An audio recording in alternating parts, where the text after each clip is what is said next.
A legutóbbi két mérkőzés megmutatta, hogy mennyire kiélezett a bajnokság, ezt sajnos az utolsó meccsen negatív értelemben élhettük át.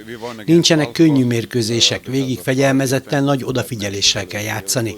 A Falco ellen jól működött a játékunk, kontrolláltuk a meccset, és egy remek győzelmet arattunk, oroszlányban azonban nem kezdtünk jól, és ez meg is bosszulta magát. Védekezésben nem tudtuk kontroll alatt tartani a hazai rohamokat, az egy-egyeket, erre nagyon oda kell figyelnünk. Az első perctől az utolsóig nagyon határozatnak kell lennie a védekezésünknek.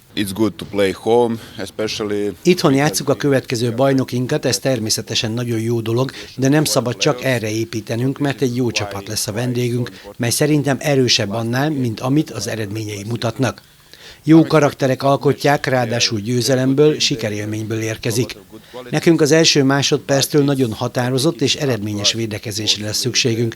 Támadásban mindig megjönnek a pontjaink, de ismétlem, nagyon koncentráltan kell játszanunk az alapszakasz végén, minden egyes győzelemnek hatalmas értéke van.